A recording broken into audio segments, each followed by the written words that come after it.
ਸ਼੍ਰੀ ਰਾਗ ਮਹੱਲਾ ਪਹਿਲਾ।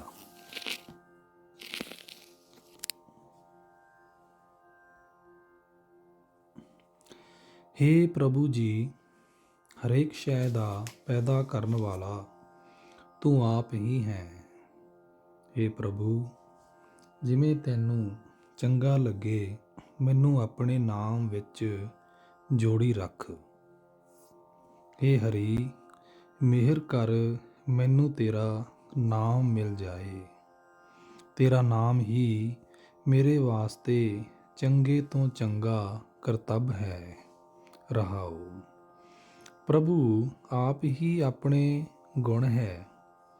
ਉਹ ਆਪ ਹੀ ਉਹਨਾਂ ਗੁਣਾਂ ਨੂੰ ਬਿਆਨ ਕਰਦਾ ਹੈ। ਆਪ ਹੀ ਆਪਣੀ ਸਿਫਤ ਸਲਾਹ ਸੁਣ ਕੇ ਉਸ ਨੂੰ ਵਿਚਾਰਦਾ ਹੈ, ਉਸ ਵਿੱਚ ਸੁਰਤ ਜੋੜਦਾ ਹੈ। ਹੇ ਪ੍ਰਭੂ, ਤੂੰ ਆਪ ਹੀ ਆਪਣਾ ਨਾਮ ਰੂਪ ਰਤਨ ਹੈ। ਤੂੰ ਆਪ ਹੀ ਉਸ ਰਤਨ ਦਾ ਮੁੱਲ ਪਾਉਣ ਵਾਲਾ ਹੈ। ਤੂੰ ਆਪ ਹੀ ਆਪਣੇ ਨਾਮ ਰਤਨ ਦਾ ਬੇਅੰਤ ਮੁੱਲ ਹੈ। ਤੂੰ ਆਪ ਹੀ ਸਦਾ ਕਾਇਮ ਰਹਿਣ ਵਾਲਾ ਮਾਣ ਹੈ, ਵਡਿਆਈ ਹੈ। ਤੂੰ ਆਪ ਹੀ ਜੀਵਾਂ ਨੂੰ ਮਾਣ ਵਡਿਆਈ ਦੇਣ ਵਾਲਾ ਹੈ। ਹੇ ਪ੍ਰਭੂ, ਤੂੰ ਆਪ ਹੀ ਚਮਕਦਾ ਹੀਰਾ ਹੈ। ਤੂੰ ਆਪ ਹੀ ਮਜੀਠ ਦਾ ਰੰਗ ਹੈ। ਤੂੰ ਆਪ ਹੀ ਲਿਸ਼ਕਦਾ ਮੋਤੀ ਹੈ। ਤੂੰ ਆਪ ਹੀ ਆਪਣੇ ਭਗਤਾਂ ਦਾ ਵਿਚੋਲਾ ਹੈ। ਸਤਿਗੁਰੂ ਦੇ ਸ਼ਬਦ ਦੀ ਰਾਹੀਂ ਤੇਰੀ ਸਿਫਤ ਸਲਾਹ ਹੋ ਸਕਦੀ ਹੈ। ਹਰੇਕ ਸਰੀਰ ਵਿੱਚ ਤੂੰ ਹੀ ਦਿਸ ਰਿਹਾ ਹੈ। ਤੂੰ ਹੀ ਅਦ੍ਰਿਸ਼ਟ ਹੈ। ਹੇ ਪ੍ਰਭੂ ਜੀ, ਇਹ ਸੰਸਾਰ ਸਮੁੰਦਰ ਤੂੰ ਆਪ ਹੀ ਹੈ। ਇਸ ਵਿੱਚੋਂ ਪਾਰ ਲੰਘਾਉਣ ਲਈ ਜਹਾਜ਼ ਵੀ ਤੂੰ ਆਪ ਹੀ ਹੈ। ਇਸ ਸੰਸਾਰ ਸਮੁੰਦਰ ਦਾ ਪਾਰਲਾ ਤੇ ਉਰਾਰਲਾ ਕੰਢਾ ਵੀ ਤੂੰ ਆਪ ਹੀ ਹੈ। ਹੇ ਪ੍ਰਭੂ, ਤੇਰੀ ਭਗਤੀ ਰੂਪ ਪੈਂਡਾ ਵੀ ਤੂੰ ਆਪ ਹੀ ਹੈ। ਤੂੰ ਸਭ ਕੁਝ ਜਾਣਦਾ ਹੈ। ਗੁਰ ਸ਼ਬਦ ਦੇ ਰਾਹੀਂ ਇਸ ਸੰਸਾਰ ਸਮੁੰਦਰ ਵਿੱਚੋਂ ਭਗਤੀ ਦੇ ਰਾਹੀਂ ਪਾਰ ਲੰਘਾਉਣ ਵਾਲਾ ਵੀ ਤੂੰ ਆਪ ਹੀ ਹੈ। ਗੁਰੂ ਦੀ ਸ਼ਰਨ ਤੋਂ ਬਿਨਾਂ ਇਹ ਜੀਵਨ ਸਫਰ ਜੀਵਾਂ ਵਾਸਤੇ ਘੁੱਪ ਹਨੇਰਾ ਹੈ। ਹੇ ਪ੍ਰਭੂ, ਜਿਹੜੇ ਜੀਵ ਤੇਰਾ ਡਰ ਭਾਉ ਨਹੀਂ ਰੱਖਦੇ, ਉਹਨਾਂ ਨੂੰ ਦੁਨੀਆ ਦਾ ਸਹਿਮ ਸਹਾਰਨਾ ਪੈਂਦਾ ਹੈ। ਇਸ ਜਗਤ ਵਿੱਚ ਇੱਕ ਕਰਤਾਰ ਹੀ ਸਦਾ ਥਿਰ ਰਹਿਣ ਵਾਲਾ ਦਿਸਦਾ ਹੈ। ਹੋਰ ਬੇਅੰਤ ਸ੍ਰਿਸ਼ਟੀ ਜੰਮਦੀ ਮਰਦੀ ਰਹਿੰਦੀ ਹੈ। ਹੇ ਪ੍ਰਭੂ, ਇੱਕ ਤੂੰ ਹੀ ਮਾਇਆ ਦੇ ਮੋਹ ਦੀ ਮੈਲ ਤੋਂ ਸਾਫ਼ ਹੈ। ਬਾਕੀ ਸਾਰੀ ਦੁਨੀਆ ਮਾਇਆ ਦੇ ਮੋਹ ਦੇ ਬੰਧਨ ਵਿੱਚ ਬੱਝੀ ਪਈ ਹੈ। ਜਿਨ੍ਹਾਂ ਨੂੰ ਗੁਰੂ ਨੇ ਇਸ ਮੋਹ ਤੋਂ ਬਚਾ ਲਿਆ ਹੈ, ਉਹ ਸਦਾ ਥਿਰ ਪ੍ਰਭੂ ਦੇ ਚਰਨਾਂ ਵਿੱਚ ਸੁਰਤ ਜੋੜੇ ਰੱਖਦੇ ਹਨ ਤੇ ਸੁਰਤ ਜੋੜ ਕੇ ਬਚ ਗਏ ਹਨ। ਸਦਾ ਕਾਇਮ ਰਹਿਣ ਵਾਲੇ ਪ੍ਰਭੂ ਦੇ ਨਾਮ ਵਿੱਚ ਰੰਗੇ ਹੋਏ ਗੁਰੂ ਦੇ ਵਾਕ ਦੀ ਰਾਹੀਂ, ਸ਼ਬਦ ਦੇ ਰਾਹੀਂ ਪਰਮਾਤਮਾ ਨਾਲ ਜਾਣ ਪਛਾਣ ਪੈ ਸਕਦੀ ਹੈ। ਗੁਰੂ ਦੇ ਰਾਹੀਂ ਜਿਸ ਮਨੁੱਖ ਦੀ ਬੈਠਕ ਸਦਾ ਥਿਰ ਪ੍ਰਭੂ ਦੇ ਘਰ ਵਿੱਚ ਚਰਨਾਂ ਵਿੱਚ ਹੋ ਜਾਂਦੀ ਹੈ, ਉਸ ਦੇ ਸਰੀਰ ਵਿੱਚ ਮਾਇਆ ਦੀ ਮੈਲ ਨਹੀਂ ਲੱਗਦੀ। ਉਹ ਸਦਾ ਥਿਰ ਪ੍ਰਭੂ ਜਿਸ ਉੱਤੇ ਮਿਹਰ ਦੀ ਨਿਗਾਹ ਕਰਦਾ ਹੈ, ਉਸੇ ਨੂੰ ਉਸ ਦੀ ਪ੍ਰਾਪਤੀ ਹੁੰਦੀ ਹੈ। ਉਸ ਦਾ ਨਾਮ ਸਿਮਰਨ ਤੋਂ ਬਿਨਾਂ ਉਸ ਨਾਲ ਸੰਬੰਧ ਨਹੀਂ ਬਣ ਸਕਦਾ।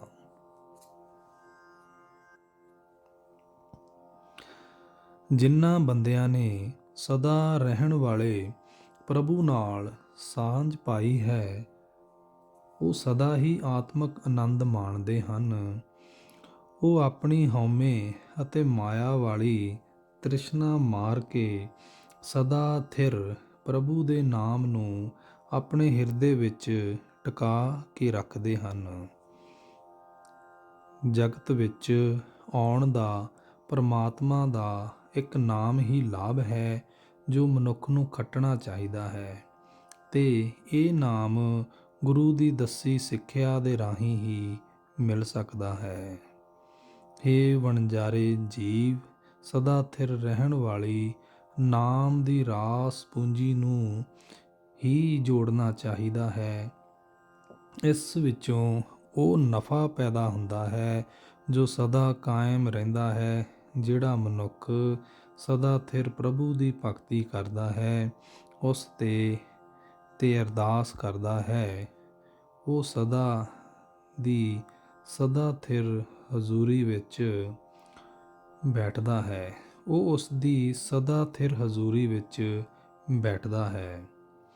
ਜਿਹੜਾ ਮਨੁੱਖ ਸਦਾ ਥਿਰ ਪ੍ਰਭੂ ਦੀ ਭਗਤੀ ਕਰਦਾ ਹੈ ਤੇ ਅਰਦਾਸ ਕਰਦਾ ਹੈ, ਉਹ ਉਸ ਦੀ ਸਦਾ ਥਿਰ ਹਜ਼ੂਰੀ ਵਿੱਚ ਬੈਠਦਾ ਹੈ। ਉਸ ਦਾ ਜੀਵਨ ਸਫਰ ਲੇਖਾ ਇੱਜ਼ਤ ਨਾਲ ਸਾਫ਼ ਹੋ ਜਾਂਦਾ ਹੈ, ਕਿਉਂਕਿ ਉਸ ਦੇ ਅੰਦਰ ਪ੍ਰਭੂ ਨਾਮ ਦਾ ਉਜਾਗਰ ਹੋ ਜਾਂਦਾ ਹੈ। ਪਰਮਾਤਮਾ ਸਭ ਤੋਂ ਉੱਚਾ ਹੈ, ਪਰਮਾਤਮਾ ਸਭ ਤੋਂ ਉੱਚਾ ਹੈ, ਹਰ ਪਾਸੇ ਵੱਲੋਂ ਇਹੀ ਆਖਿਆ ਜਾਂਦਾ ਹੈ। ਮੈਂ ਵੀ ਆਖਦਾ ਹਾਂ ਕਿ ਪਰਮਾਤਮਾ ਸਭ ਤੋਂ ਉੱਚਾ ਹੈ, ਪਰ ਨਿਰਾ ਕਹਿਣ ਨਾਲ ਉਸ ਦਾ ਦਰਸ਼ਨ ਨਹੀਂ ਕੀਤਾ ਜਾ ਸਕਦਾ। ਜਦੋਂ ਸਤਿਗੁਰੂ ਨੇ ਮੈਨੂੰ ਹੇ ਪ੍ਰਭੂ ਤੇਰਾ ਦਰਸ਼ਨ ਕਰਾ ਦਿੱਤਾ, ਤਾਂ ਹੁਣ ਮੈਂ ਜਿੱਧਰ ਵੇਖਦਾ ਹਾਂ ਤੂੰ ਦਿਸਦਾ ਹੈ। ਹੇ ਨਾਨਕ, ਗੁਰੂ ਦੀ ਸ਼ਰਨ ਪੈ ਕੇ ਆਤਮਿਕ ਅਡੋਲਤਾ ਵਾਲੀ ਅਵਸਥਾ ਵਿੱਚ ਟਿਕ ਕੇ ਪਰਮਾਤਮਾ ਵਿੱਚ ਜੁੜ ਕੇ ਇਹ ਸਮਝ ਆ ਜਾਂਦੀ ਹੈ ਕਿ ਪਰਮਾਤਮਾ ਦੀ ਜੋਤ ਇੱਕ ਰਸ ਹਰ ਥਾਂ ਮੌਜੂਦ ਹੈ। ਸ਼੍ਰੀ ਰਾਗ ਮਹੱਲਾ ਪਹਿਲਾ। ਹੇ ਭਾਈ, ਆਪਣੇ ਸਿਰ ਉੱਤੇ ਮੌਤ ਨੂੰ ਇਉਂ ਹੀ ਸਮਝੋ ਜਿਵੇਂ ਮੱਛੀ ਨੂੰ ਅਚਨਚੇਤ ਮਾਛੀ ਦਾ ਜਾਲ ਆ ਪੈਂਦਾ ਹੈ, ਤਿਵੇਂ ਮਨੁੱਖਾਂ ਦੇ ਸਿਰ ਉੱਤੇ ਅਚਨਚੇਤ ਮੌਤ ਆ ਪੈਂਦੀ ਹੈ। ਰਹਾਉ। ਅਣਜਾਣ ਮੱਛੀ ਨੇ ਜਾਲ ਨੂੰ ਨਾ ਸਮਝਿਆ ਕਿ ਜਾਲ ਉਸ ਦੀ ਮੌਤ ਦਾ ਕਾਰਨ ਬਣਦਾ ਹੈ, ਅਤੇ ਨਾ ਹੀ ਉਸ ਨੇ ਡੂੰਘੇ ਖਾਰੇ ਸਮੁੰਦਰ ਨੂੰ ਹੀ ਸਮਝਿਆ ਕਿ ਸਮੁੰਦਰ ਵਿੱਚ ਟਿਕੇ ਰਿਹਾ ਹੀ ਉਸ ਦੀ ਜ਼ਿੰਦਗੀ ਕਾਇਮ ਰਹਿ ਸਕਦੀ ਹੈ। ਵੇਖਣ ਨੂੰ ਮੱਛੀ ਬੜੀ ਸੋਹਣੀ ਤੇ ਸਿਆਣੀ ਜਾਪਦੀ ਹੈ, ਪਰ ਉਸ ਨੂੰ ਜਾਲ ਦਾ ਇਤਬਾਰ ਨਹੀਂ ਕਰਨਾ ਚਾਹੀਦਾ। ਜਾਲ ਉੱਤੇ ਇਤਬਾਰ ਕਰਨ ਦੇ ਕਾਰਨ ਹੀ ਫੜੀ ਜਾਂਦੀ ਹੈ, ਤੇ ਉਸ ਦੇ ਸਿਰ ਉੱਤੋਂ ਮੌਤ ਟਲਦੀ ਨਹੀਂ। ਜੀਵ ਇਹ ਭੁੱਲ ਜਾਂਦਾ ਹੈ ਕਿ ਸੰਸਾਰ ਦੇ ਅਥਾਹ ਸਮੁੰਦਰ ਪ੍ਰਭੂ ਵਿੱਚ ਲੀਨ ਰਿਹਾ ਹੀ ਆਤਮਿਕ ਜੀਵਨ ਕਾਇਮ ਰਹਿੰਦਾ ਹੈ। ਮੋਹਣੀ ਮਾਇਆ ਦਾ ਇਤਬਾਰ ਕਰ ਬੈਠਦਾ ਹੈ ਤੇ ਆਤਮਿਕ ਮੌਤ ਸਹੇੜਦਾ ਹੈ। ਮੌਤ ਦਾ ਸਹਿਮ ਹਰ ਵੇਲੇ ਇਸ ਦੇ ਸਿਰ ਉੱਤੇ ਸਵਾਰ ਰਹਿੰਦਾ ਹੈ। ਸਾਰਾ ਜਗਤ ਮੌਤ ਦੇ ਡਰ ਵਿੱਚ ਬੱਧਾ ਹੋਇਆ ਹੈ। ਗੁਰੂ ਦੀ ਸ਼ਰਨ ਆਉਣ ਤੋਂ ਬਿਨਾਂ ਮੌਤ ਦਾ ਸਹਿਮ ਹਰੇਕ ਦੇ ਸਿਰ ਉੱਤੇ ਅਮਿੱਟ ਹੈ। ਜਿਹੜੇ ਮਨੁੱਖ ਸਦਾ ਥਿਰ ਪ੍ਰਭੂ ਦੇ ਪਿਆਰ ਵਿੱਚ ਰੰਗੇ ਰਹਿੰਦੇ ਹਨ, ਉਹ ਵਿਕਾਰ ਛੱਡ ਕੇ ਮਨ ਦੀ ਮਾਇਆ ਵੱਲ ਡੋਲਣੀ ਹਾਲਤ ਛੱਡ ਕੇ ਮੌਤ ਦੇ ਸਹਿਮ ਤੋਂ ਬਚ ਜਾਂਦੇ ਹਨ। ਮੈਂ ਉਹਨਾਂ ਤੋਂ ਸਦਕੇ ਹਾਂ ਜਿਹੜੇ ਗੁਰੂ ਦੀ ਸ਼ਰਨ ਪੈ ਕੇ ਪ੍ਰਭੂ ਦੇ ਦਰ ਤੇ ਸੁਰਖਰੂ ਹੁੰਦੇ ਹਨ। ਜਿਵੇਂ ਬਾਜ਼ ਅਤੇ ਫਾਂਦੀ ਦੇ ਹੱਥ ਵਿੱਚ ਫੜੀ ਹੋਈ ਜਾਲੀ ਪੰਛੀਆਂ ਵਾਸਤੇ ਮੌਤ ਦਾ ਸੁਨੇਹਾ ਹੈ, ਤਿਵੇਂ ਮਾਇਆ ਦਾ ਮੋਹ ਮਨੁੱਖਾਂ ਵਾਸਤੇ ਆਤਮਿਕ ਮੌਤ ਦਾ ਕਾਰਨ ਹੈ। ਜਿਨ੍ਹਾਂ ਦੀ ਗੁਰੂ ਨੇ ਰੱਖਿਆ ਕੀਤੀ ਹੈ, ਉਹ ਮਾਇਆ ਜਾਲ ਤੋਂ ਬਚ ਨਿਕਲੇ। ਬਾਕੀ ਦੇ ਸਾਰੇ ਮਾਇਆ ਦੇ ਚੋਗੇ ਨਾਲ ਮੋਹ ਦੀ ਜਾਲੀ ਵਿੱਚ ਫਸ ਗਏ। ਜਿਨ੍ਹਾਂ ਦੇ ਪੱਲੇ ਨਾਮ ਨਹੀਂ, ਉਹ ਚੁਣ ਚੁਣ ਕੇ ਮਾਇਆ ਜਾਲ ਵਿੱਚ ਸੁੱਟੇ ਜਾਂਦੇ ਹਨ। ਉਹਨਾਂ ਦਾ ਕੋਈ ਵੀ ਐਸਾ ਸੰਗੀ ਸਾਥੀ ਨਹੀਂ ਬਣਦਾ ਜੋ ਉਹਨਾਂ ਨੂੰ ਇਸ ਜਾਲ ਵਿੱਚੋਂ ਕੱਢ ਸਕੇ। ਮੌਤ ਦੇ ਸਹਿਮ ਤੋਂ ਅਤੇ ਆਤਮਿਕ ਮੌਤ ਤੋਂ ਬਚਣ ਲਈ, ਹੇ ਭਾਈ, ਉਹ ਸਦਾ ਸਥਿਰ ਰਹਿਣ ਵਾਲੇ ਪਰਮਾਤਮਾ ਨੂੰ ਸਿਮਰਨਾ ਚਾਹੀਦਾ ਹੈ, ਜਿਸ ਦਾ ਤਖਤ ਅਟੱਲ ਹੈ। ਜਿਨ੍ਹਾਂ ਦਾ ਮਨ ਸਿਮਰਨ ਵਿੱਚ ਗਿੱਝ ਜਾਂਦਾ ਹੈ, ਉਹਨਾਂ ਦੇ ਮਨ ਵਿੱਚ ਪਰਮਾਤਮਾ ਦੀ ਯਾਦ ਦੀ ਲਿਵ ਲੱਗ ਜਾਂਦੀ ਹੈ। ਗੁਰੂ ਦੀ ਸ਼ਰਨ ਪੈ ਕੇ ਜਿਨ੍ਹਾਂ ਦੇ ਮਨ ਵਿੱਚ ਤੇ ਮੂੰਹ ਵਿੱਚ ਪਰਮਾਤਮਾ ਨਾਲ ਡੂੰਘੀ ਸਾਂਝ ਟਿਕ ਜਾਂਦੀ ਹੈ, ਉਹ ਬੰਦੇ ਪਵਿੱਤਰ ਸਮਝੇ ਜਾਂਦੇ ਹਨ। ਹੇ ਮੇਰੇ ਮਨ, ਸੱਜਣ ਪ੍ਰਭੂ ਨੂੰ ਮਿਲਣ ਵਾਸਤੇ ਸਦਾ ਆਪਣੇ ਗੁਰੂ ਅੱਗੇ ਅਰਦਾਸ ਕਰਦਾ ਰਹਿ। ਗੁਰੂ ਸੱਜਣ ਪ੍ਰਭੂ ਨੂੰ ਮਿਲਾ ਦਿੰਦਾ ਹੈ। ਜੇ ਸੱਜਣ ਪ੍ਰਭੂ ਮਿਲ ਪਏ ਤਾਂ ਆਤਮਿਕ ਆਨੰਦ ਮਿਲ ਜਾਂਦਾ ਹੈ। ਜਮਦੂਤ ਤਾਂ ਇਉਂ ਸਮਝੋ ਕਿ ਜ਼ਹਿਰ ਖਾ ਕੇ ਮਰ ਜਾਂਦੇ ਹਨ, ਭਾਵ ਜਮਦੂਤ ਨੇੜੇ ਨਹੀਂ ਢੁੱਕਦੇ।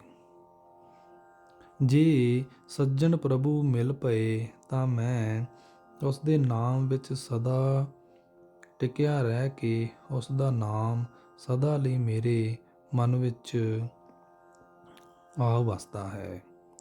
ਜੇ ਸੱਜਣ ਪ੍ਰਭੂ ਮਿਲ ਪਏ ਤਾਂ ਮੈਂ ਉਸ ਦੇ ਨਾਮ ਵਿੱਚ ਸਦਾ ਟਿਕਿਆ ਰਹਿ ਸਕਦਾ ਹਾਂ। ਉਸ ਦਾ ਨਾਮ ਸਦਾ ਲਈ ਮੇਰੇ ਮਨ ਵਿੱਚ ਆ ਵਸਦਾ ਹੈ। ਗੁਰੂ ਦੀ ਸ਼ਰਨ ਪੈਣ ਤੋਂ ਬਿਨਾਂ ਜੀਵ ਵਾਸਤੇ ਚਾਰ ਚੁਫੇਰੇ ਮਾਇਆ ਦੇ ਮੋਹ ਦਾ ਘੁੱਪ ਹਨੇਰਾ ਰਹਿੰਦਾ ਹੈ। ਗੁਰੂ ਦੇ ਸ਼ਬਦ ਤੋਂ ਬਿਨਾਂ ਸਮਝ ਨਹੀਂ ਪੈਂਦੀ ਕਿ ਮੈਂ ਮਾਇਆ ਦੇ ਮੋਹ ਵਿੱਚ ਫਸਿਆ ਪਿਆ ਹਾਂ। ਜਿਸ ਮਨੁੱਖ ਦੇ ਹਿਰਦੇ ਵਿੱਚ ਗੁਰੂ ਦੀ ਸਿੱਖਿਆ ਨਾਲ ਆਤਮਿਕ ਚਾਨਣ ਹੁੰਦਾ ਹੈ, ਉਹ ਸਦਾ ਸਥਿਰ ਪ੍ਰਭੂ ਵਿੱਚ ਆਪਣੀ ਸੁਰਤ ਜੋੜੀ ਰੱਖਦਾ ਹੈ।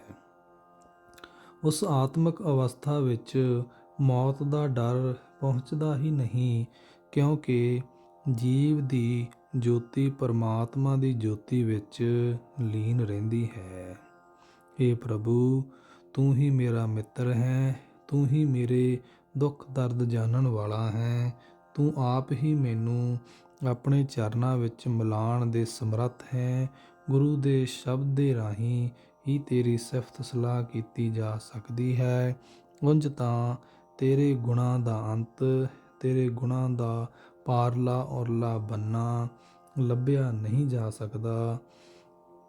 ਜਿਸ ਹਿਰਦੇ ਵਿੱਚ ਗੁਰੂ ਦਾ ਸ਼ਬਦ ਟਿਕਿਆ ਹੋਇਆ ਹੈ, ਬੇਅੰਤ ਪ੍ਰਭੂ ਆਪ ਟਿਕਿਆ ਹੋਇਆ ਹੈ, ਉੱਥੇ ਮੌਤ ਦਾ ਡਰ ਪਹੁੰਚ ਨਹੀਂ ਸਕਦਾ। ਮਾਇਆ ਦੇ ਮੋਹ ਦੇ ਜਾਲ ਵਿੱਚੋਂ ਨਿਕਲਣਾ ਜੀਵਾਂ ਦੇ ਵੱਸ ਦੀ ਗੱਲ ਨਹੀਂ ਹੈ। ਪਰਮਾਤਮਾ ਦੇ ਹੁਕਮ ਵਿੱਚ ਸਾਰੇ ਜੀਅ ਪੈਦਾ ਹੁੰਦੇ ਹਨ, ਉਸ ਦੇ ਹੁਕਮ ਵਿੱਚ ਹੀ ਕਾਰ ਕਰਦੇ ਹਨ। ਪ੍ਰਭੂ ਦੇ ਹੁਕਮ ਵਿੱਚ ਹੀ ਸ੍ਰਿਸ਼ਟੀ ਮੌਤ ਦੇ ਡਰ ਦੇ ਅਧੀਨ ਹੈ। ਹੁਕਮ ਅਨੁਸਾਰ ਹੀ ਜੀਵ ਸਦਾ ਸਥਿਰ ਪ੍ਰਭੂ ਦੀ ਯਾਦ ਵਿੱਚ ਟਿਕਦੇ ਹਨ। ਹੇ ਨਾਨਕ, ਉਹੀ ਕੁਝ ਹੁੰਦਾ ਹੈ ਜੋ ਪਰਮਾਤਮਾ ਨੂੰ ਚੰਗਾ ਲੱਗਦਾ ਹੈ। ਇਹਨਾਂ ਜੀਵਾਂ ਦੇ ਵੱਸ ਵਿੱਚ ਕੁਝ ਨਹੀਂ।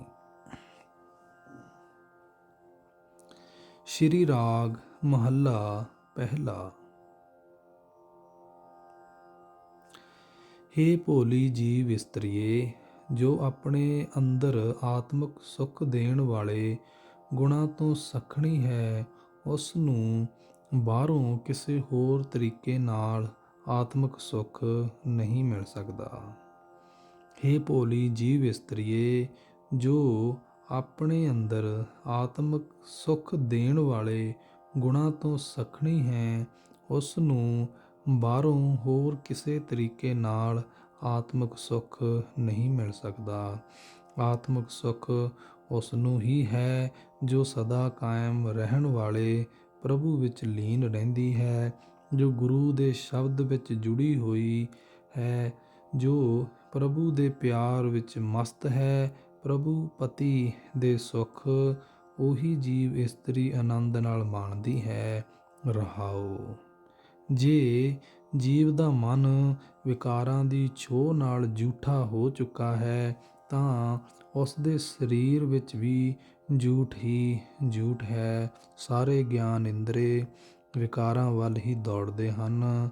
ਉਸ ਦੀ ਜੀਵ ਖਾਣ ਦੇ ਚਸਕਿਆਂ ਨਾਲ ਝੂਠੀ ਹੋਈ ਰਹਿੰਦੀ ਹੈ। ਝੂਠੇ ਮੂੰਹ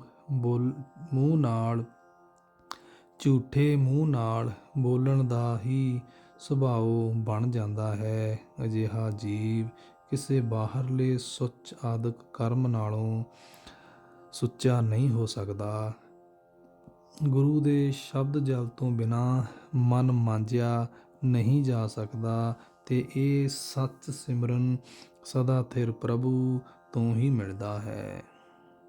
ਹੇ ਪ੍ਰਭੂ ਪਤੀ, ਜੇ ਪ੍ਰਭੂ ਪਤੀ ਜੀਵ ਇਸਤਰੀ ਦੇ ਹਿਰਦੇ ਦੇਸ ਵਿੱਚ ਪ੍ਰਗਟ ਨਹੀਂ, ਉਸ ਦੇ ਹਿਰਦੇ ਨੂੰ ਛੱਡ ਕੇ ਹੋਰ ਹਿਰਦੇ ਦੇਸ ਦਾ ਨਿਵਾਸੀ ਹੈ, ਤਾਂ ਪਤੀ ਤੋਂ ਵਿਛੜੀ ਹੋਈ ਉਹ ਜੀਵ ਇਸਤਰੀ ਝੂਰਦੀ ਰਹਿੰਦੀ ਹੈ।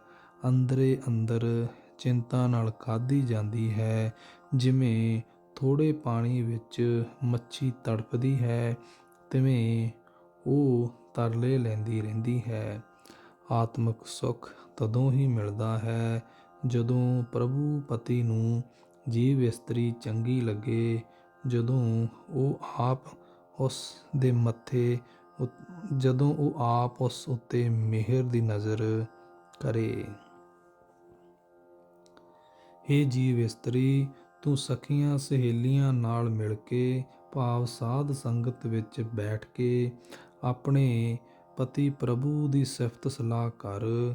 ਜਿਹੜੀ ਜੀਵ ਇਸਤਰੀ ਇਸ ਸਿਫਤ ਸਲਾਹ ਕਰਦੀ ਹੈ, ਉਸ ਦੇ ਹਿਰਦੇ ਵਿੱਚ ਪ੍ਰਭੂ ਪ੍ਰਗਟ ਹੋ ਜਾਂਦਾ ਹੈ।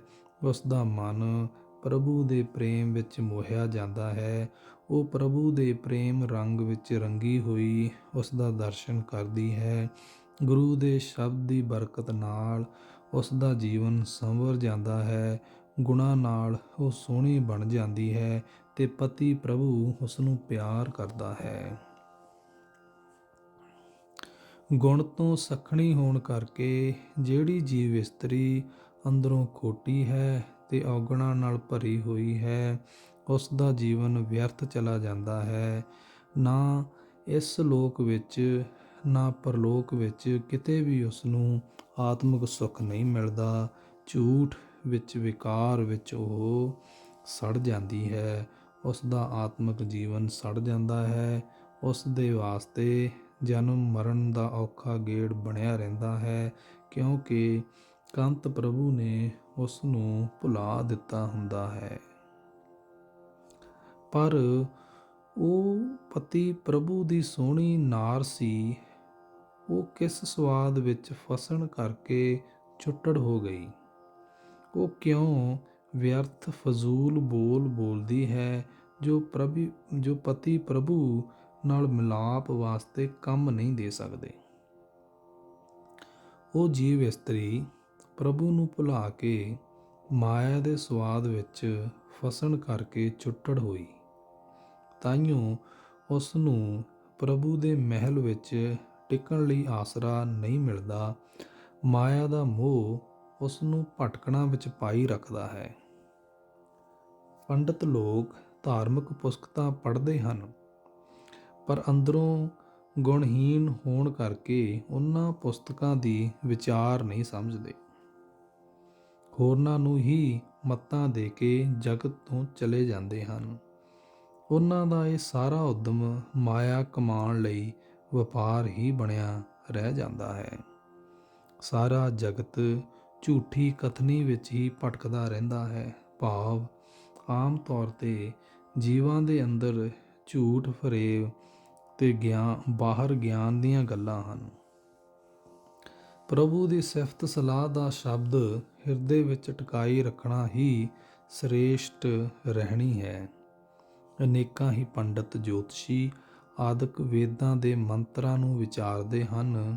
ਆਪੋ ਵਿੱਚ ਮਤਭੇਦ ਹੋਣ ਦੇ ਕਾਰਨ ਚਰਚਾ ਕਰਦੇ ਹਨ ਤੇ ਵਿਦਵਤਾ ਦੇ ਕਾਰਨ ਵਾਹ ਅਖਵਾਉਂਦੇ ਹਨ। ਪਰ ਨਿਰੇ ਇਸ ਮਤਭੇਦ ਵਿੱਚ ਰਹਿ ਕੇ ਹੀ ਉਹਨਾਂ ਦਾ ਜਨਮ ਮਰਨ ਬਣਿਆ ਰਹਿੰਦਾ ਹੈ। ਕੋਈ ਵੀ ਮਨੁੱਖ ਨਿਰਾ ਚੰਗਾ ਵਿਖਿਆਨ ਕਰੇ ਜਾਂ ਸੁਣ ਕੇ ਆਤਮਿਕ ਆਨੰਦ ਨਹੀਂ ਲੈ ਸਕਦਾ ਤੇ ਜਨਮ ਮਰਨ ਦੇ ਗੇੜ ਵਿੱਚੋਂ ਖਲਾਸੀ ਹਾਸਲ ਨਹੀਂ ਕਰ ਸਕਦਾ। ਹਉਮੈ ਅਹੰਕਾਰ ਛੱਡ ਕੇ ਗੁਰੂ ਦੀ ਸ਼ਰਨ ਪੈਣ ਦੀ ਲੋੜ ਹੈ। ਗੁਰੂ ਦੀ ਬਖਸ਼ਿਸ਼ ਤੋਂ ਬਿਨਾਂ ਮਾਇਆ ਦੇ ਮੋਹ ਤੋਂ ਖਲਾਸੀ ਨਹੀਂ ਹੁੰਦੀ।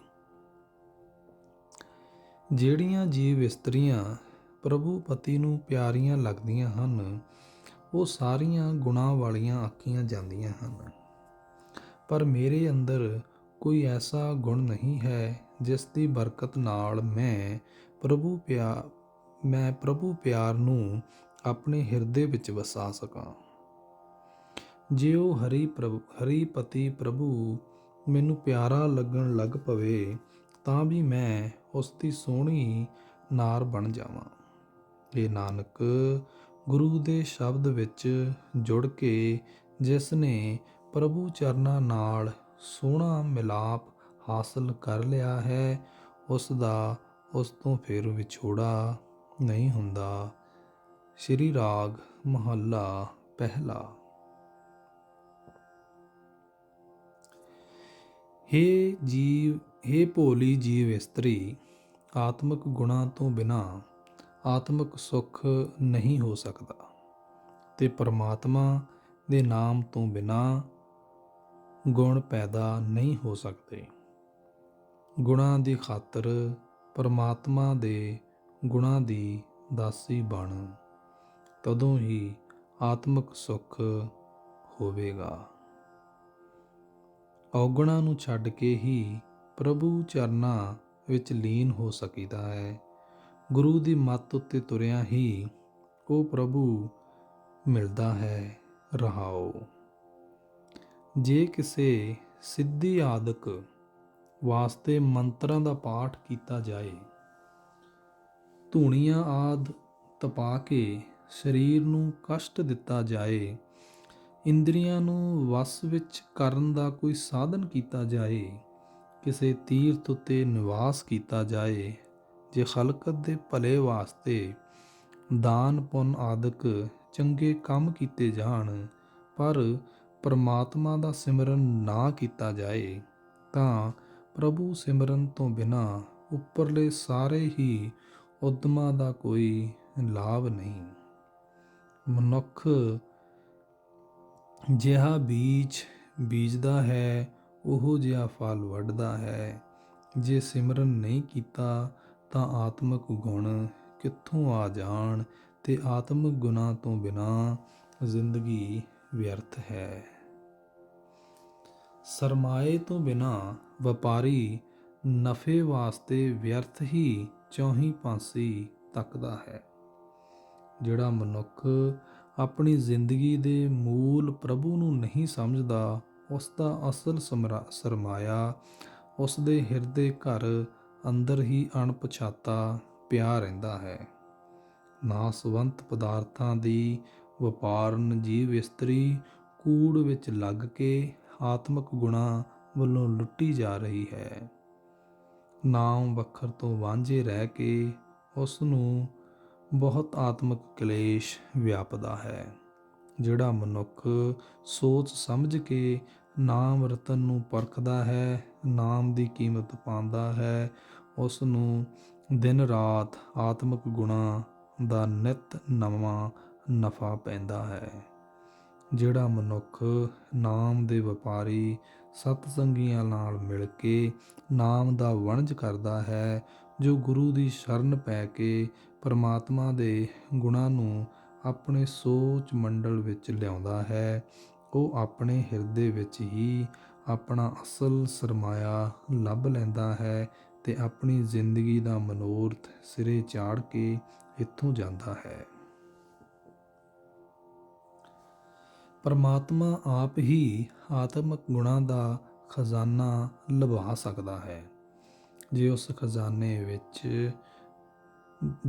ਖਜ਼ਾਨੇ ਨਾਲ ਮਿਲਾਪ ਕਾਰਨ ਦੇ ਸਮਰੱਥ ਪ੍ਰਭੂ ਆਪ ਮਿਲਾਪ ਕਰਾ ਦੇਵੇ, ਤਾਂ ਉਹ ਖਜ਼ਾਨਾ ਸੰਤਾਂ ਦੀ ਸੰਗਤ ਵਿੱਚ ਰਿਹਾ ਲੱਭ ਸਕਦਾ ਹੈ।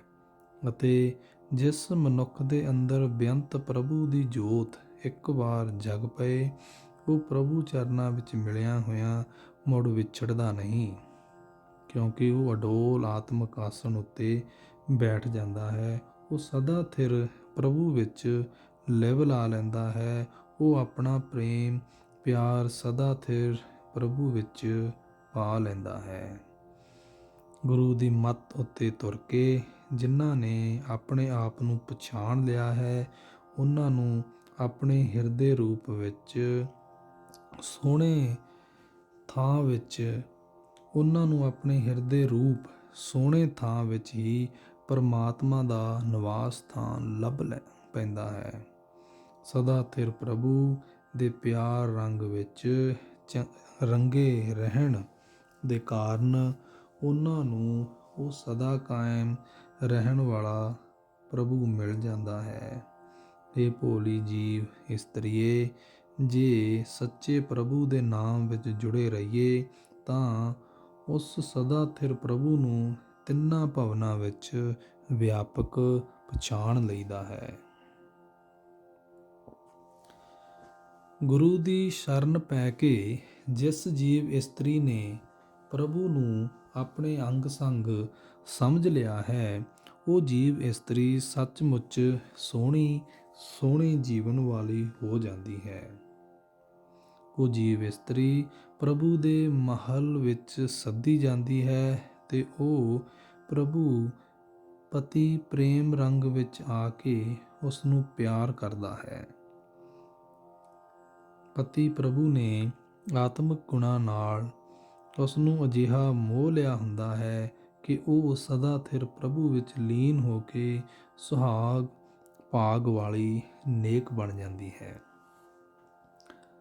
ਆਤਮਿਕ ਗੁਣਾਂ ਦੇ ਵਣਜ ਤੋਂ ਖੁੰਝ ਕੇ ਜੀਵਨ ਦੇ ਸਹੀ ਰਾਸਤੇ ਤੋਂ ਭੁੱਲ ਕੇ ਜੇ ਮੈਂ ਦੁਨੀਆ ਛੱਡ ਕੇ ਵੀ ਸਾਰੀ ਧਰਤੀ ਉੱਤੇ ਫਿਰਦੀ ਰਹਾਂ, ਧਰਤੀ ਉੱਤੇ ਭ੍ਰਮਣ ਕਰਕੇ ਫਿਰ ਮੈਂ ਜੇ ਪਹਾੜ ਉੱਤੇ ਵੀ ਚੜ੍ਹ ਜਾਵਾਂ, ਜੇ ਮੈਂ ਕਿਸੇ ਪਹਾੜ ਦੀ ਗੁਫਾ ਵਿੱਚ ਵੀ ਜਾ ਟਿਕਾਂ, ਸਹੀ ਰਸਤੇ ਤੋਂ ਖੁੰਝ ਕੇ ਜੇ ਮੈਂ ਜੰਗਲਾਂ ਵਿੱਚ ਭਟਕਦੀ ਫਿਰਾਂ, ਤਾਂ ਵੀ ਮੈਨੂੰ ਆਤਮਿਕ ਰਸਤੇ ਦੀ ਸਹੀ ਸਮਝ ਨਹੀਂ ਪੈ ਸਕਦੀ, ਕਿਉਂਕਿ ਗੁਰੂ ਤੋਂ ਬਿਨਾਂ ਇਸ ਰਸਤੇ ਦੀ ਸੂਝ ਨਹੀਂ ਪੈਂਦੀ। ਜੇ ਮੈਂ ਪਰਮਾਤਮਾ ਦੇ ਨਾਮ ਤੋਂ ਖੁੰਝੀ ਹੋਈ ਜੰਗਲਾਂ ਪਹਾੜਾਂ ਵਿੱਚ ਫਿਰਦੀ ਰਹਾਂ, ਤਾਂ ਮੈਂ ਮੁੜ ਜਨਮ ਮਰਨ ਦੇ ਗੇੜ ਸਹੇੜ ਲਵਾਂਗੀ। ਹੇ ਭੋਲੀ ਜੀਵ ਇਸਤਰੀ, ਜੇ ਜੀਵਨ ਦਾ ਸਹੀ ਰਾਸਤਾ ਲੱਭਣਾ ਹੈ ਤਾਂ ਜਾ ਕੇ ਉਹਨਾਂ ਆਤਮ ਰਾਹੀਆਂ ਨੂੰ ਪੁੱਛ, ਜਿਹੜੇ ਪ੍ਰਭੂ ਦਰ ਦੇ ਸੇਵਕ ਬਣ ਕੇ ਜੀਵਨ ਰਸਤੇ ਉੱਤੇ ਤੁਰ ਰਹੇ ਹਨ।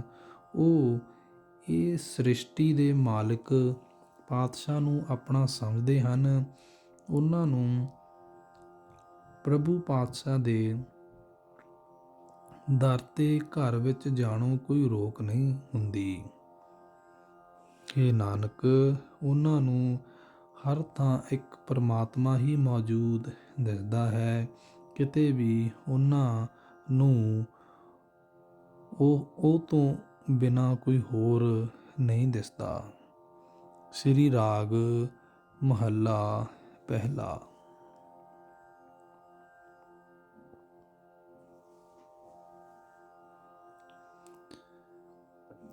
ਹੇ ਭਾਈ, ਜਿਵੇਂ ਸਾਫ਼ ਪਾਣੀ ਵਿੱਚ ਨਹਾਤਿਆਂ ਸਰੀਰ ਦੀ ਮੈਲ ਲੈ ਜਾਂਦੀ ਹੈ, ਤਿਵੇਂ ਪਰਮਾਤਮਾ ਦੇ ਪਵਿੱਤਰ ਨਾਮ ਜਲ ਵਿੱਚ ਇਸ਼ਨਾਨ ਕੀਤਿਆਂ ਮਨ ਉੱਤੇ ਵਿਕਾਰਾਂ ਦੀ ਮੈਲ ਨਹੀਂ ਰਹਿੰਦੀ। ਇਸ ਵਾਸਤੇ ਹੇ ਭਾਈ, ਉਸ ਆਤਮਿਕ ਇਸ਼ਨਾਨ ਦੀ ਖਾਤਰ ਪਰਮਾਤਮਾ ਦੀ ਸਿਫਤ ਸਲਾਹ ਕਰਕੇ ਆਖ, ਹੇ ਪ੍ਰਭੂ, ਸਿਰਫ ਤੂੰ ਸਦਾ ਥਿਰ ਪ੍ਰਭੂ ਹੀ ਪਵਿੱਤਰ ਹੈ। ਬਾਕੀ ਹੋਰ ਹਰੇਕ ਥਾਂ ਮਾਇਆ ਦੇ ਮੋਹ ਦੀ ਮੈਲ ਨਾਲ ਭਰੀ ਹੋਈ ਹੈ। ਰਹਾਓ। ਹੇ ਭਾਈ, ਗੁਰੂ ਦੇ ਰਾਹੀਂ ਹੀ ਉਸ ਪਵਿੱਤਰ ਨਾਮ ਜਲ ਨਾਲ ਸਾਂਝ ਪੈਂਦੀ ਹੈ ਤੇ ਮਨੁੱਖ ਦਾ ਸਰੀਰ ਪਵਿੱਤਰ ਹੋ ਜਾਂਦਾ ਹੈ। ਭਾਵ ਸਾਰੇ ਗਿਆਨ ਇੰਦਰੀ ਵਿਕਾਰਾਂ ਦੀ ਮੈਲ ਤੋਂ ਬਚੇ ਰਹਿੰਦੇ ਹਨ। ਗੁਰੂ ਦੀ ਕਿਰਪਾ ਨਾਲ ਉਹ ਸਦਾ ਥਿਰ ਪਵਿੱਤਰ ਪ੍ਰਭੂ, ਜੋ ਮਨੁੱਖ ਦੀ ਅੰਦਰਲੀ ਵੇਦਨ ਜਾਣਦਾ ਹੈ, ਮਨੁੱਖ ਦੇ ਮਨ ਵਿੱਚ ਆ ਪ੍ਰਗਟਦਾ ਹੈ। ਇਸ ਪ੍ਰਕਾਸ਼ ਦੀ ਬਰਕਤ ਨਾਲ ਮਨ ਸਹਿਜ ਅਵਸਥਾ ਵਿੱਚ ਟਿਕ ਜਾਂਦਾ ਹੈ। ਸਹਿਜ ਅਵਸਥਾ ਤੋਂ ਬਹੁਤ ਆਤਮਿਕ ਆਨੰਦ ਉਪਜਦਾ ਹੈ। ਜਮ ਦਾ ਤੀਰ ਵੀ ਨਹੀਂ ਪਹੁੰਚਦਾ, ਮੌਤ ਦਾ ਡਰ ਵੀ ਨਹੀਂ ਵਿਆਪਦਾ। ਜਿਸ ਮਨੁੱਖ ਉੱਤੇ ਗੁਰੂ ਤਰੁੱਠਦਾ ਹੈ, ਉਸ ਦੇ ਹਿਰਦੇ ਨੂੰ ਸ੍ਰਿਸ਼ਟੀ ਦੇ ਰਚਨਹਾਰ ਕਰਤਾਰ ਨੇ ਆਪਣੇ ਰਹਿਣ ਲਈ ਸੋਹਣਾ ਮਹੱਲ ਬਣਾ ਦਿੱਤਾ ਹੈ। ਤਿੰਨਾਂ ਭਵਨਾਂ ਵਿੱਚ ਵਿਆਪਕ ਬੇਅੰਤ ਪ੍ਰਭੂ ਦੀ ਅਨੂਪ ਜੋਤ ਉਸ ਦੇ ਅੰਦਰ ਜਗ ਪੈਂਦੀ ਹੈ। ਉਸ ਦੇ ਅੰਦਰ ਸੂਰਜ ਤੇ ਚੰਦ ਮਾਨੋ ਦੀਵੇ ਜਗ ਪੈਂਦੇ ਹਨ। ਭਾਵ ਉਸ ਦੇ ਅੰਦਰ ਅਗਿਆਨਤਾ ਦਾ ਹਨੇਰਾ ਦੂਰ ਕਰਨ ਵਾਲਾ ਗਿਆਨ ਸੂਰਜ ਤੇ ਕਾਮ ਕ੍ਰੋਧ ਆਦਿਕ ਤਪਸ਼ ਨੂੰ ਬੁਝਾਉਣ ਵਾਲੀ ਸ਼ਾਂਤ ਅਵਸਥਾ ਦਾ ਚੰਦ ਚੜ੍ਹ ਪੈਂਦਾ ਹੈ। ਜੇ ਮਨੁੱਖ ਆਪਣੇ ਮਨ ਨੂੰ ਇੱਕ ਟਿਕਾਣੇ ਤੇ ਰੱਖੇ ਤਾਂ ਉਸ ਨੂੰ ਦਿਸਦੇ ਅਣਦਿਸਦੇ ਜਗਤ ਵਿੱਚ ਹਰ ਥਾਂ ਪਰਮਾਤਮਾ ਹੀ ਵਸਦਾ ਪ੍ਰਤੀਤ ਹੁੰਦਾ ਹੈ। ਤੂੰ ਵੀ ਹੇ ਭਾਈ, ਪ੍ਰਭੂ ਦੀ ਰਜ਼ਾ ਵਿੱਚ ਰਹਿ ਕੇ ਸਭ ਡਰ ਨਾਸ ਕਰਨ ਵਾਲਾ ਗਿਆਨ ਦਾ ਸੁਰਮਾ ਵਰਤ ਕੇ ਉਸ ਨੂੰ ਹਰ ਥਾਂ ਵਿਆਪਕ ਵੇਖ ਸਕਦਾ ਹੈ। ਸਭ ਡਰ ਨਾਸ ਕਰਨ ਵਾਲਾ ਗਿਆਨ ਦਾ ਸੁਰਮਾ ਦੇਣ ਵਾਲਾ ਗੁਰੂ ਜੇ ਮਿਲ ਪਏ ਤਾਂ ਉਸ ਮਨੁੱਖ ਨੂੰ ਅਡੋਲ ਆਤਮਿਕ ਅਵਸਥਾ ਨਾਲ ਜੋੜ ਦਿੰਦਾ ਹੈ। ਜਿਵੇਂ ਸੋਨੇ ਨੂੰ ਪਰਖਣ ਲਈ ਕਸਵੱਟੀ ਉੱਤੇ ਕਸ ਲਾਈਦੀ ਹੈ, ਤਿਵੇਂ ਕਰਤਾਰ ਆਪਣੇ ਪੈਦਾ ਕੀਤੇ ਬੰਦਿਆਂ ਦੇ ਆਤਮਿਕ ਜੀਵਨ ਨੂੰ ਬੜੇ ਪਿਆਰ ਨਾਲ ਧਿਆਨ ਲਾ ਕੇ ਪਰਖਦਾ ਹੈ। ਖੋਟਿਆਂ ਨੂੰ ਉਸ ਦੇ ਦਰ ਤੇ ਥਾਂ ਨਹੀਂ ਮਿਲਦੀ, ਖਰਿਆਂ ਨੂੰ ਉਹ ਆਪਣੇ ਖਜ਼ਾਨੇ ਵਿੱਚ ਸ਼ਾਮਲ ਕਰ ਲੈਂਦਾ ਹੈ।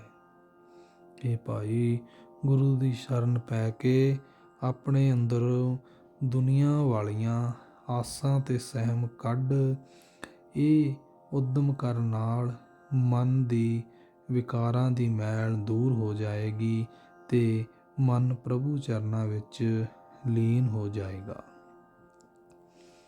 ਹਰੇਕ ਜੀਵ ਦੁਨੀਆ ਵਾਲਾ ਸੁੱਖ ਮੰਨਦਾ ਹੈ, ਹਰੇਕ ਜੀਵ ਦੁਨੀਆ ਵਾਲਾ ਸੁੱਖ ਮੰਗਦਾ ਹੈ। ਕੋਈ ਵੀ ਦੁੱਖ ਨਹੀਂ ਮੰਗਦਾ, ਪਰ ਮਾਇਕ ਸੁੱਖ ਨੂੰ ਦੁੱਖ ਰੂਪ ਫਲ ਬਹੁਤ ਲੱਗਦਾ ਹੈ। ਆਪਣੇ ਮਨ ਦੇ ਪਿੱਛੇ ਤੁਰਨ ਵਾਲੇ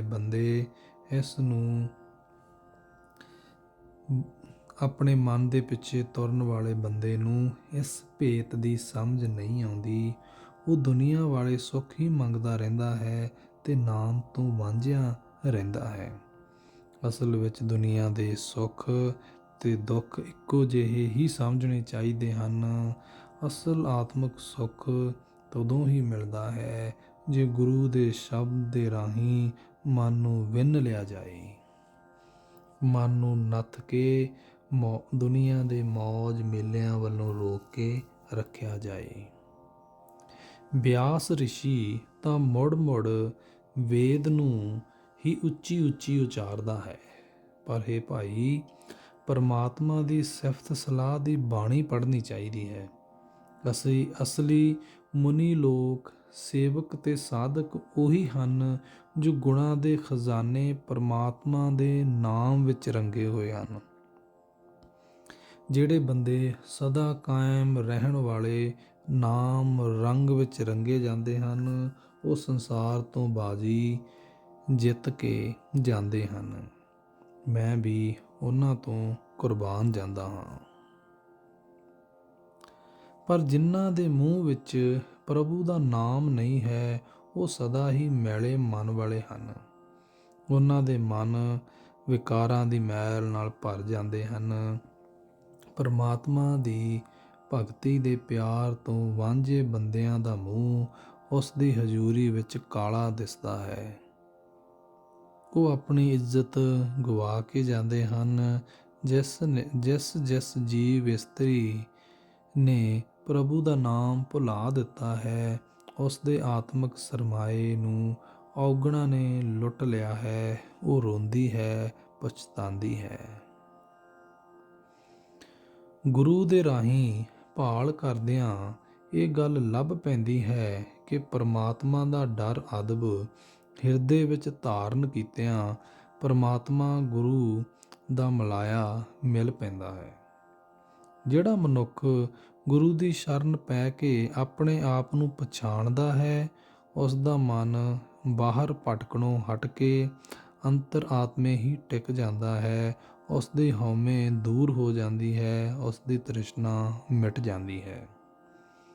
ਹੇ ਨਾਨਕ, ਜਿਹੜੇ ਮਨੁੱਖ ਪ੍ਰਭੂ ਦੇ ਨਾਮ ਰੰਗ ਵਿੱਚ ਰੰਗੇ ਜਾਂਦੇ ਹਨ, ਉਹਨਾਂ ਦੇ ਜੀਵਨ ਪਵਿੱਤਰ ਤੇ ਰੌਸ਼ਨ ਹੋ ਜਾਂਦੇ ਹਨ। ਸ਼੍ਰੀ ਰਾਗ ਮਹੱਲਾ ਪਹਿਲਾ। ਜੇ ਕੁਰਾਹੇ ਪਏ ਕਮਲੇ ਮਨ, ਹੇ ਕੁਰਾਹੇ ਪਏ ਕਮਲੇ ਮਨ, ਮੇਰੀ ਸਿੱਖਿਆ ਸੁਣ। ਸਿੱਖਿਆ ਇਹ ਹੈ ਕਿ ਗੁਰੂ ਦੀ ਸ਼ਰਨੀ ਪਾਓ। ਗੁਰੂ ਪਾਸੋਂ ਪਰਮਾਤਮਾ ਦਾ ਨਾਮ ਮਿਲਦਾ ਹੈ। ਤੂੰ ਵੀ ਉਹ ਹਰੀ ਨਾਮ ਜਪ, ਪ੍ਰਭੂ ਦੇ ਚਰਨਾਂ ਵਿੱਚ ਸੁਰਤ ਜੋੜ। ਪ੍ਰਭੂ ਦਾ ਨਾਮ ਸਿਮਰਿਆ ਜਮਰਾਜ ਵੀ ਡਰ ਜਾਂਦਾ ਹੈ ਤੇ ਦੁੱਖਾਂ ਨੂੰ ਵੀ ਭਾਜੜ ਪੈ ਜਾਂਦੀ ਹੈ। ਪਰ ਜਿਹੜੀ ਭਾਗਹੀਣ ਜਿਵ ਇਸਤਰੀ ਨਾਮ ਨਹੀਂ ਸਿਮਰਦੀ, ਉਸ ਨੂੰ ਬਹੁਤ ਦੁੱਖ ਕਲੇਸ਼ ਵਿਆਪਦਾ ਹੈ। ਦੁੱਖਾਂ ਨੂੰ ਭਾਜੜ ਤਦੋਂ ਹੀ ਪੈ ਸਕਦੀ ਹੈ ਜੇ ਸਿਰ ਉੱਤੇ ਖਸਮ ਸਾਈ ਹੋਵੇ।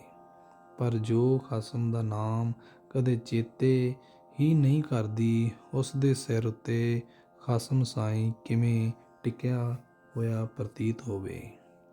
ਇਹ ਭਾਈ, ਮੇਰੇ ਵਾਸਤੇ ਤਾਂ ਪ੍ਰਭੂ ਨਾਮ ਹੀ ਧਨ ਹੈ, ਨਾਮ ਹੀ ਖਜ਼ਾਨਾ ਹੈ। ਇਹ ਖਜ਼ਾਨਾ ਜਿਸ ਕਿਸੇ ਨੂੰ ਦਿੱਤਾ ਹੈ, ਗੁਰੂ ਨੇ ਹੀ ਦਿੱਤਾ ਹੈ। ਮੈਂ ਗੁਰੂ ਤੋਂ ਕੁਰਬਾਨ ਹਾਂ। ਨਾਮ ਖਜ਼ਾਨਾ ਹਾਸਲ ਕਰਨ ਲਈ ਮੈਨੂੰ ਗੁਰੂ ਤੋਂ ਬਿਨਾਂ ਹੋਰ ਕੋਈ ਥਾਂ ਨਹੀਂ ਦਿਸਦਾ। ਰਹਾਓ। ਸ਼ਾਬਾਸ਼ੇ ਉਸ ਗੁਰੂ ਤੋਂ ਜਿਸ ਗੁਰੂ ਦੀ ਮੱਤ ਮਿਲਿਆਂ ਇੱਜ਼ਤ ਮਿਲਦੀ ਹੈ। ਪ੍ਰਭੂ ਮਿਹਰ ਕਰੇ ਮੈਂ ਉਸ ਗੁਰੂ ਦੀ ਸੰਗਤ ਵਿੱਚ ਮਿਲਿਆ ਰਹਾਂ।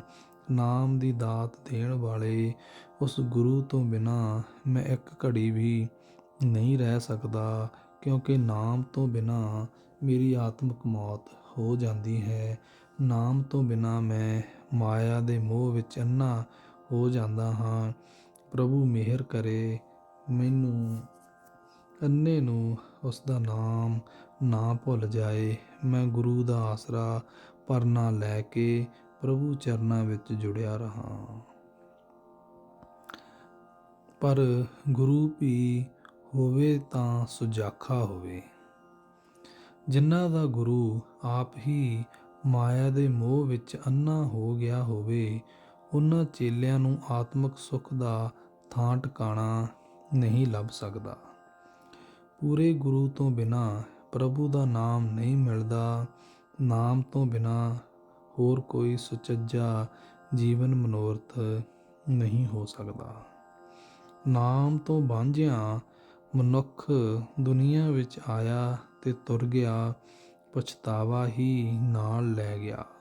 ਖਾਲੀ ਹੱਥ ਹੀ ਜੱਗ ਤੋਂ ਗਿਆ, ਜਿਵੇਂ ਸੁੰਝੇ ਘਰ ਵਿੱਚ ਕਾਂ ਆ ਕੇ ਖਾਲੀ ਚਲਾ ਜਾਂਦਾ ਹੈ। ਨਾਮ ਸਿਮਰਨ ਤੋਂ ਬਿਨਾਂ ਸਰੀਰ ਨੂੰ ਚਿੰਤਾ ਆਦਿਕ ਇਤਨਾ ਦੁੱਖ ਵਿਆਪਦਾ ਹੈ ਕਿ ਸਰੀਰਕ ਸੱਤਿਆ ਇਉਂ ਘਿਰਦੀ ਜਾਂਦੀ ਹੈ, ਜਿਵੇਂ ਕੱਲਰ ਦੀ ਕੰਧ ਘਿਰਦੀ ਰਹਿੰਦੀ ਹੈ। ਇਸ ਨੂੰ ਘਿਰਨ ਤੋਂ ਬਚਾਉਣ ਲਈ ਤਦ ਤੱਕ ਪ੍ਰਭੂ ਦਾ ਮਹਿਲ ਰੂਪ ਸਹਾਰਾ ਨਹੀਂ ਮਿਲਦਾ, ਜਦ ਤੱਕ ਉਹ ਸਦਾ ਥਿਰ ਪ੍ਰਭੂ ਜੀਵ ਦੇ ਚਿੱਤ ਵਿੱਚ ਆ ਕੇ ਨਹੀਂ ਵਸਦਾ।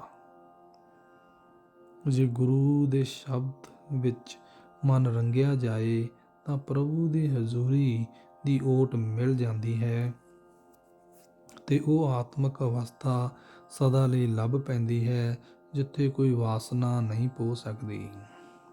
ਸੋ ਹੇ ਭਾਈ, ਇਸ ਨਿਰਵਾਣ ਪਦ ਦੀ ਪ੍ਰਾਪਤੀ ਵਾਸਤੇ ਮੈਂ ਆਪਣੇ ਗੁਰੂ ਨੂੰ ਪੁੱਛਾਂਗੀ। ਗੁਰੂ ਨੂੰ ਪੁੱਛ ਕੇ ਉਸ ਦੀ ਦੱਸੀ ਕਾਰ ਕਰਾਂਗੀ। ਮੈਂ ਗੁਰੂ ਦੇ ਸ਼ਬਦ ਵਿੱਚ ਜੁੜ ਕੇ ਪ੍ਰਭੂ ਦੀ ਸਿਫਤ ਸਲਾਹ ਕਰਾਂਗੀ। ਭਲਾ